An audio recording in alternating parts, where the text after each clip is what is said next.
আসসালামু আলাইকুম রহমতুল্লাহি ওবরকাতুহু। সম্মানিত দর্শক, ইন্টারনেটে একটি সতর্কবার্তা ঘুরে বেড়াচ্ছে ফেসবুক এবং অন্যান্য সামাজিক মাধ্যমে। সেটি হলো আগামী ৪৮ ঘন্টার মধ্যে ভয়ঙ্কর কিছু একটা ঘটতে যাচ্ছে। এখন সেই যে ভয়ঙ্কর কি ঘটতে যাচ্ছে, এটা ত্রিমাত্রিক। ৩টি আশঙ্কাকে কেন্দ্র করে এক ধরনের ভীতিকর পরিবেশ এবং পরিস্থিতি তৈরি করা হচ্ছে। প্রথম ভীতিকর যে পরিবেশ পরিস্থিতি যারা বলছে,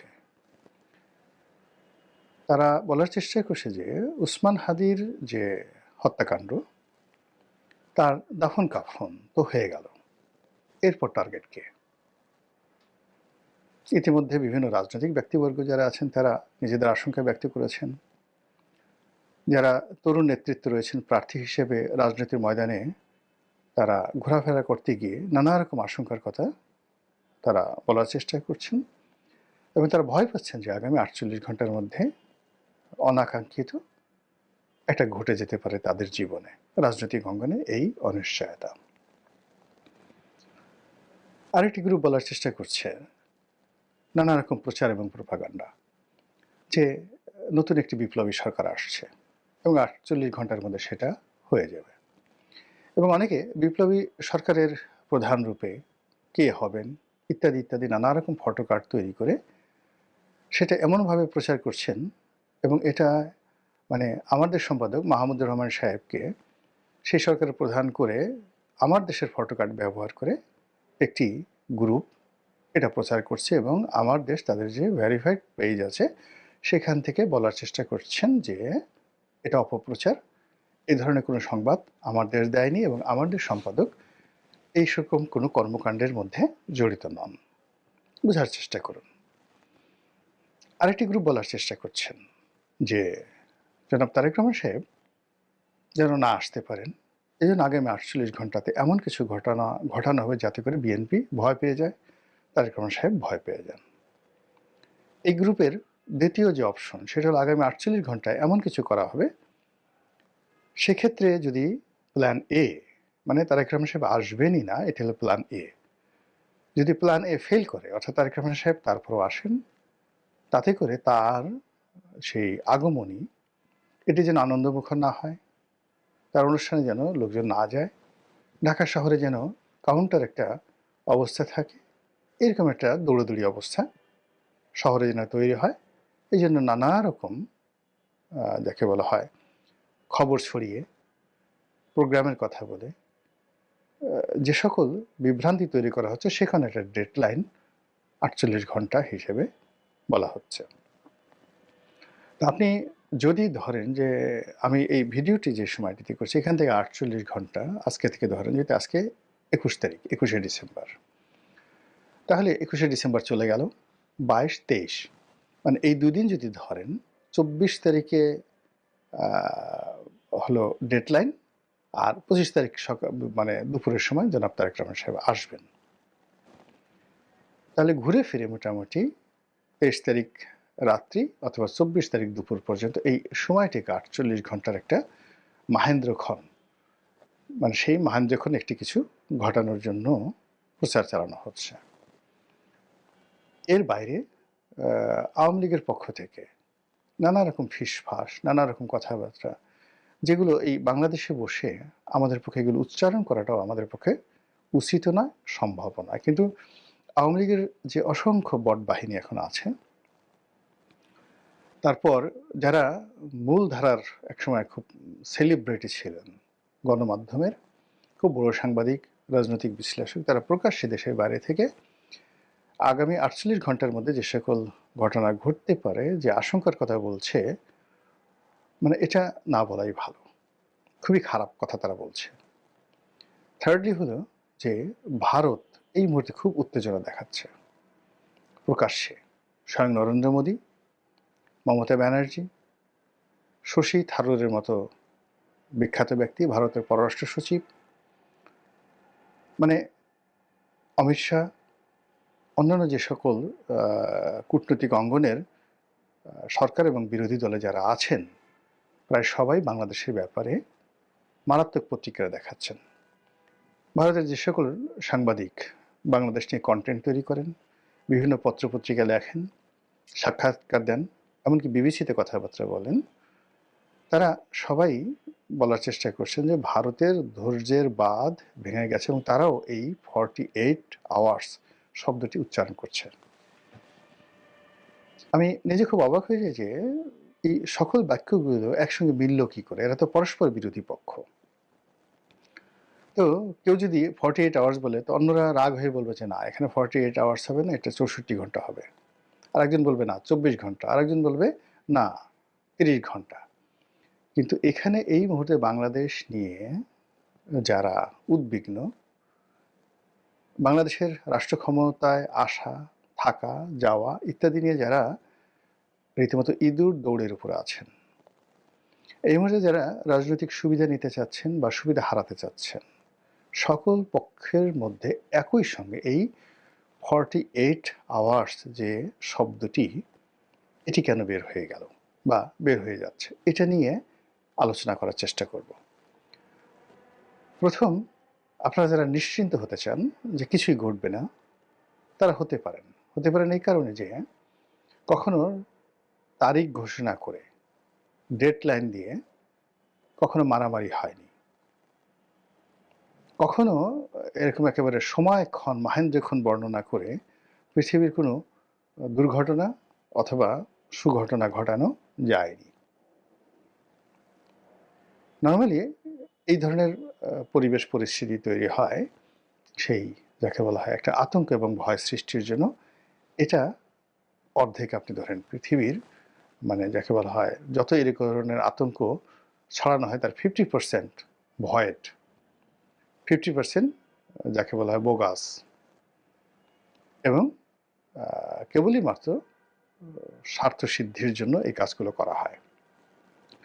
তো সেই অর্থে 48 আওয়ার্সের মধ্যে কিছুই হবে না, অর্থাৎ 24 তারিখ পর্যন্ত কিছুই হবে না। যা কিছু হওয়ার বা যেভাবে স্বাভাবিকভাবে যা কিছু চলছে ওভাবেই চলবে।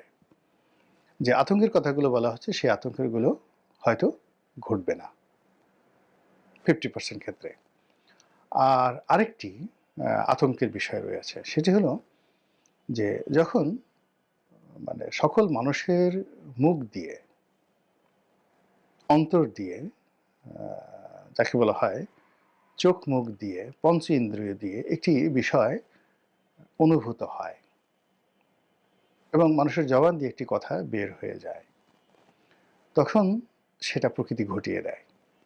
উদাহরণ হিসেবে বলি, যেমন শেখ হাসিনা পালায় না, শেখ হাসিনা পালিয়ে যাবেন, বাংলাদেশে টিকতে পারবেন, এই কথাগুলো কিন্তু আগস্ট মাসের 5 তারিখের আগে, মানে যখন মেট্রো রেল পুরল এবং শেখ হাসিনা যখন ওটা দেখতে গেলেন, ঠিক তার আগে তিনি খুব বড়াই করে বলেছিলেন যে শেখ হাসিনা পালায় না, সংবাদ সম্মেলনে পালাবে না। ওবায়দুল কাদের বলেছিলেন যে মরে গেলেও পালাবো না, মির্জা ফখরুলের বাড়িতে গিয়ে উঠবো, থাকতে দেবেন তো। মানে এই যে তার যে কথা, এগুলো কান্নার মতো ছিল এই কথাগুলো। এখন এই কথাগুলো তিনি বলতে চাননি, কিন্তু তার মুখ দিয়ে কিন্তু বের হয়ে গেছে। শেখ হাসিনা কোনোদিন পালাবেন না, পালায় না, এই কথাগুলো তিনি বলতে চাননি বা অতীতে কখনো বলেনি, কিন্তু ওই সময় তার মুখ দিয়ে এই কথাগুলো কিন্তু বের হয়ে গেছে। টেকনাফ থেকে তেঁতুলিয়া পর্যন্ত সমস্ত মানুষ গত কয়েক বছর যাবৎ শুধু বলছিল যে আওয়ামী লীগের জন্য এমন একটা পরিণতি আসবে যে তাকে পালাতে হবে। একই অবস্থা বঙ্গবন্ধুর ক্ষেত্রে। বঙ্গবন্ধুর 15ই আগস্টে যে নির্মম পরিণতি এলো, সেটা কিন্তু বঙ্গবন্ধুর যারা ঘনিষ্ঠজন তারা 1974 সনে টের পেয়েছিলেন। আমাকে একজন লোক বলছিলেন জনাব তাজউদ্দিন আহমেদ সম্পর্কে, ভদ্রলোকের নাম আমার মনে নাই, খুব সিনিয়র একজন পলিটিশিয়ান। তো তিনি সেই 1974 সনে দিল্লিতে যাচ্ছেন, তাজউদ্দিন সাহেব, এবং দিল্লি এয়ারপোর্টের তার সঙ্গে তার দেখা হলো। এবং তখন যে ভদ্রলোক আমাকে বলেছেন তিনি বঙ্গবন্ধুর খুব ঘনিষ্ঠজন ছিলেন, আর তাজউদ্দিন সাহেব তখন বঙ্গবন্ধুর বিষ মানে বৃক্ষে পরিণত হয়েছিলেন, তাকে দেখতে পারতেন না। তো তখন তাজউদ্দিন সাহেব ওই ভদ্রলোকের হাত ধরে বললেন যে দেখো, তোমার নেতা নিজেও মরবেন, আমাদেরকেও বাঁচতে দেবেন না। দেখুন, তাজউদ্দিন সাহেব মরেছেন, বঙ্গবন্ধু মরেছেন এবং এই কথা ১ বছর আগে দিল্লি এয়ারপোর্টে তারা কিন্তু পরস্পর আলোচনা করেছে। এবার আমি আমার নিজের একটা অভিজ্ঞতার কথা বলি। ২০১২ সনে পার্লামেন্টারি কমিটির বৈঠক হচ্ছে। শেখ হাসিনা খুব ঘনিষ্ঠ একজন মানুষ, যিনি এমপি ছিলেন,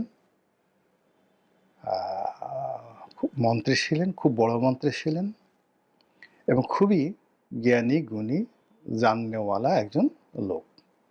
এক নামে বলবেন, যেহেতু এখন তিনি জেলে আছেন, আমি এই কথাটা বলতে চাচ্ছি না, তার নামটা বলতে চাচ্ছি না, কিন্তু ঘটনা বলতে চাচ্ছি।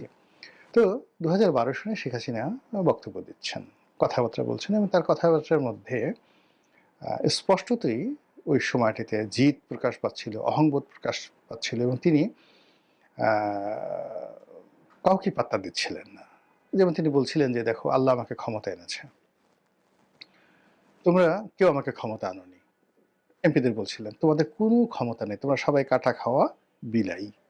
জাস্ট এই কথাগুলো তিনি বলছিলেন। তারপরে, "তোমাদের লজ্জা নাই, শরম নাই এবং তোমাদেরকে যদি মানে আ ওই কাটা খাওয়া বিলাইয়ের মতো কাঁটা দেওয়া হয়, সবাই গর্ত থেকে বের হয়ে আসো। আবার মানে বিলাইকে যেভাবে পাছার উপর বাড়ি দেওয়া হয়, ওই গোপালগঞ্জের আঞ্চলিক ভাষায়, বিলাই আবার চোখের তলে পলায়। আবার সেই কাঁটা দিলে মিউ, মিউ করে সামনে চলে আসে। তোমরা হলে সেই রকম।" তো সকল মানুষ মাথা নিচু করে তার বক্তব্য শুনছিলেন।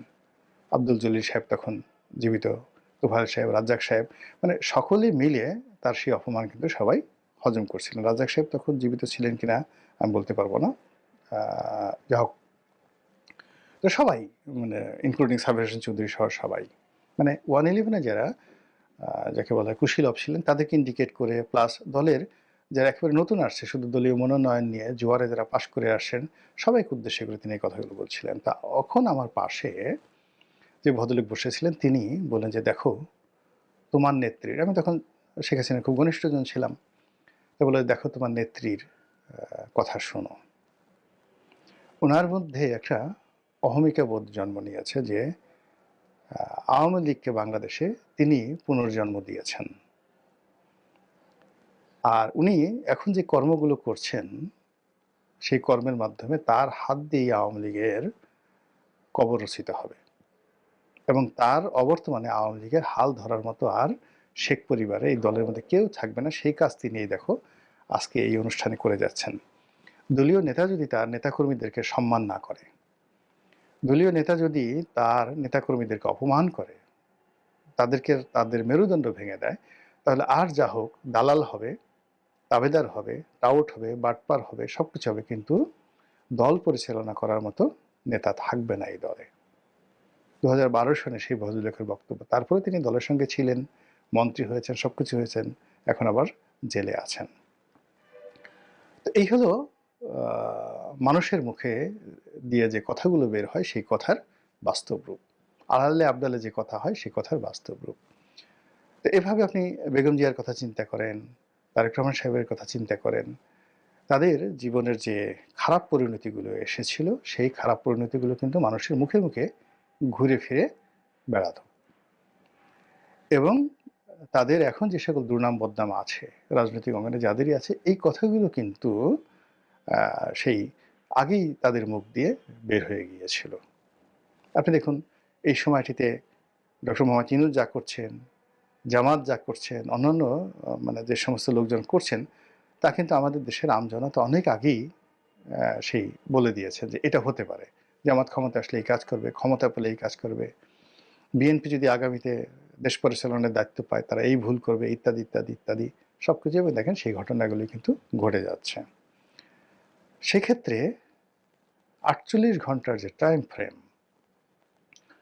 এই টাইম ফ্রেম নিয়ে যখন ১৮ কোটি মানুষের যে বিরাট অংশ, সচেতন অংশ, তারা একই চিন্তা করবে, একই আতঙ্ক অনুভব করবে এবং একই বিশ্বাস দ্বারা লালিত হবে এবং তারা মনে করবে এরকম একটা কিছু ঘটা আসলে উচিত।